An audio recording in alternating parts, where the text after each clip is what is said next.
Күн бірінші сынып оқушылары, сіздер осы уақытқа дейін буын туралы сабақ өттіңіздер, буынға бөлуді үйрендіңіздер. Енді бүгін 25-ші сабақта тасмал деген тақырыпты өтетін боламыз. Сіздермен бірге Гүлзина Жақсылыққызы.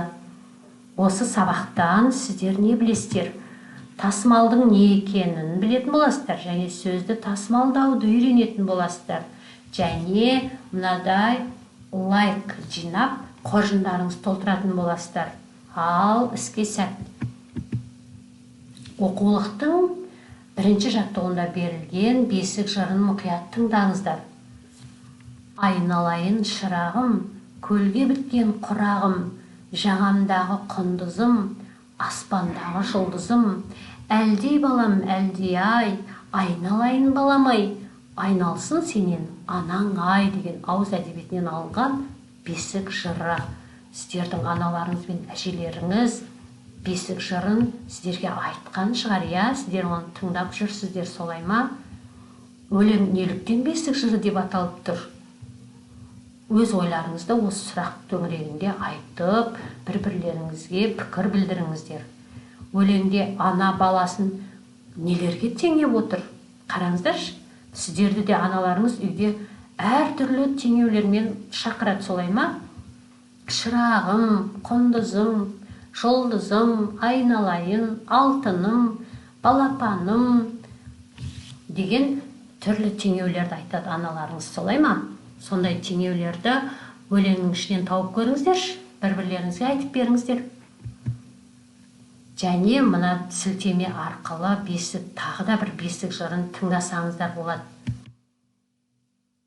Балалар, өлең тыңдадық па? Өлеңнің не туралы екенін білдік па? Бейне жазбаны түсіндік па? Өлеңде анасы баласының нелерге теңеп отырғанын айттық па бір-бірімізге? Ендеше сіздердің қоржындарыңызға бір лайк.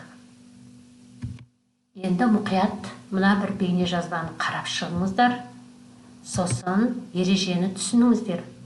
Жазу жолына сыймай қалған сөз буынға бөлініп, сосын тасмалданады. Сөздердің тасмалданбаған бөлігінен соң сызықша, дефис, қысқаша ғана сызықша қойылады.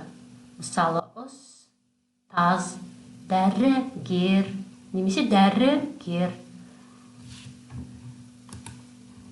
Қараңыздар, дәрігер деген сөзде 3 буын бар. 3 буынды сөзде 2 тасмал болады. Жазып келе жатқанда дә деген буын сияды, оны қалдырамыз, сызықша қойып. Рігер деген 2 буынды келесі жолына жібереміз. Немесе дәрі деген 2 буын сияды, сызықша қоямыз. Гер деген буынды жолдың келесі жағына алып кетеміз. Осыны тасмал деп атайды. Сіздер жазу жолына сыймай қалған құрақ, жұлдыз, бала сөздерін тасмалдап көріңіздерші, қалай болады екен? Ережені түсіндік па, балалар? Құрақ, жұлдыз, бала сөздерін тасмалдап көрдік па? Ендеше лайк сіздерге, тағы да бір жүрекше сіздерге. Мінеки балалар, өздеріңіздің тасмалдаған сөздерін тексеріп көріңіздер. Міне, сыймай қалған бөлігі рақ, жолдың екінші жағына өтті.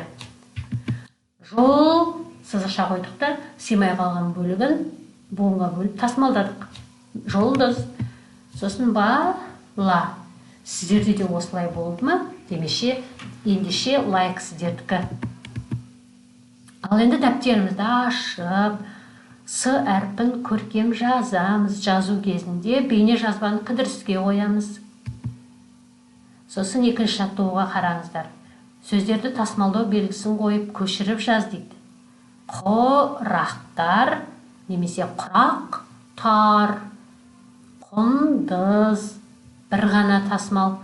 Жұлдызша деген сөзде 3 буын бар, демек 2 тасмал. Жұлдызша, жұлдызша. Бала деген сөзде 2 буын, демек бір ғана тасмал болады. Бала. Балалар жазған тапсырмаларыңызды тексеріп көріңіздер, менікімен. Сосын дескриптор бойынша өздеріңізді бағалап лайк алып алыңыздар. сергіту сәтін жасаймыз. Сосын жасап болған соң үшінші жаттығуға назар аударамыз. Жұмбақ берілген. Даладай кімнің пейілі, данадай кімнің мейірі. Бұл кім екен? Өте жақсы, дұрыс айтасыңдар. Бұл біздің әжеміз. Даладай, пейілі даладай, және мейірімі данадай. Енді әже сөзінде екі буын бар. Ол әже. Бұл сөз тасмалданбайды. Неге тасмалданбайды? Себебі жалғыз деген буынды жолдың екінші жағына қалдырып кетуге болмайды. Сіздер бейне жазбаны тамашалаған болсаңыздар, оны дәлелдей аласыздар. Жұмбақты оқыдық па? Шешуін таптық па? Әже сөзін буынға бөліп көрдік па? Әже сөзін тасмалдауға болмайтын дәлелдей аламыз ба? Демек, тағы да бір жүрекше біздікі. Ал енді дәптеріміздегі шығармашылық жұмысқа назар аударайық. Қарлығаш пен түйе құс берілген. Осы сөздердің тасмалдану түрін жазып, мұғалімдеріңізге немесе маған жіберсеңіздер болады. Және тағы да бір жүрекшені аласыздар. Балалар, бүгінгі сабақта не білдік? Тасмалдың не екенін білдік. Және сөзді тасмалдауды үйрендік. Ендеше қанша лайк жинадық, санаймыз қоржынымызды.